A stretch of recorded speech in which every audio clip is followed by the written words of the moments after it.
지금 이 시간에는 이사야서 14장 12절에서 15절의 말씀을 가지고 타락한 천사 사탄이라는 제목으로 하나님 말씀을 함께 나누도록 하겠습니다. 자, 그러면 이제 본문에 관련된 내용을 자세히 살펴보도록 하죠.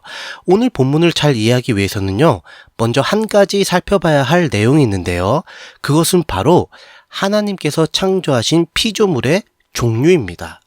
그 종류는 지금 보시는 골로새서 1장 16절에 잘 기록되어 있는데요. 이는 총 두 가지 종류로서요. 보이는 것들과 보이지 않는 것들입니다. 즉, 사람의 눈을 기준으로 볼 수 있는 것들과 볼 수 없는 것들로 나뉜다는 것이죠. 그러면 눈에 보이는 피조물은 어떤 것들이 있나요?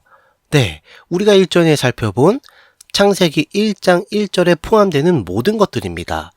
이건 두말할 필요가 없죠. 반면에 눈에 보이지 않는 피조물은 어떤 것들이 있을까요? 그것은 바로 하나님의 보좌에 포함되는 모든 것들입니다.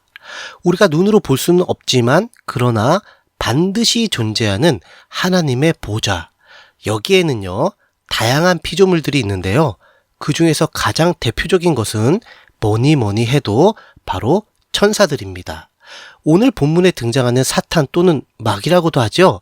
그는 사실 하나님께서 만드신 천사입니다. 사탄은 처음에 하나님의 특별한 영광 속에서 지혜가 충만하고 아름다움이 완전하게 창조되어 하나님께서 창조하신 모든 것들을 봉인할 정도로 으뜸이 되는 천사였습니다. 그리고 지금 보시는 에스겔서 28장 14절을 통해 알 수 있듯이 하나님께 기름 부음을 받아 그분의 보호자를 섬기는 그룹이었으며 천사장 미가엘과 동격인 또 다른 천사장이었습니다. 그런데요, 사탄 또는 마귀라는 이 호칭은요, 그가 처음 하나님께 지음받은 이름이 아닙니다. 그가 창조되었던 그 당시 지음을 받은 이름, 곧 본명은요, 바로 루시퍼였습니다. 루시퍼. 참고로 루시퍼라는 이름의 뜻은 빛을 나르는 자, 이런 뜻이에요. 참고로 아시면 좋을 것 같아요. 그러나 루시퍼는 하나님께서 정하신 본래의 창조 목적에서 스스로 벗어나 제대로 대형사고를 하나 칩니다. 그 내용이 지금 보시는 이사야서 14장 13절에서 14절에 자세하게 나오는데요.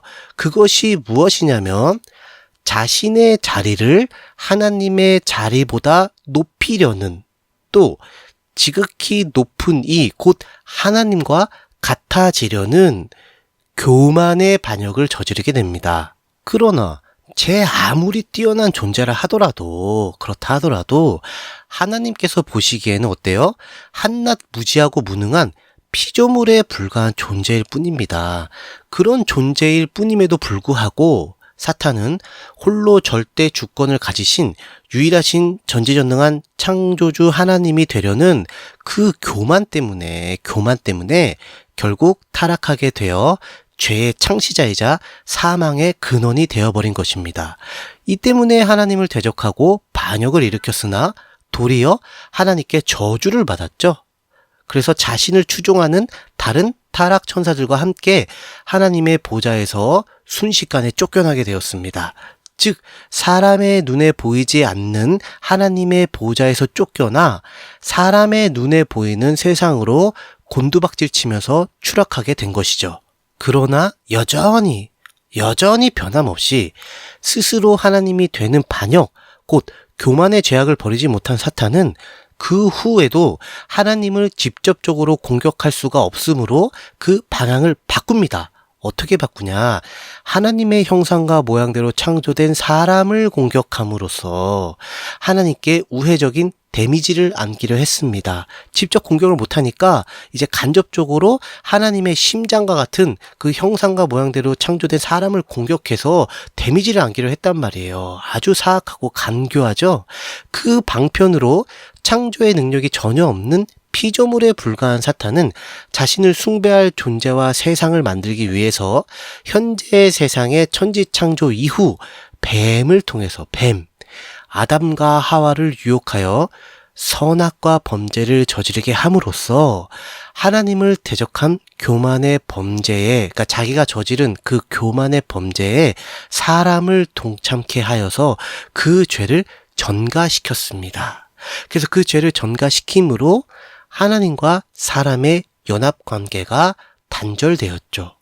이로써 사탄은 하나님께서 아담과 하와에게 부여하신 대리 통치권을 송두리째 빼앗고 공중 권세와 죽음의 세력을 잡은 죄로 타락한 세상의 신이 되었습니다. 여기까지가 본문의 내용이고요. 이제 본문의 내용을 복음의 관점에서 살펴보도록 하겠습니다.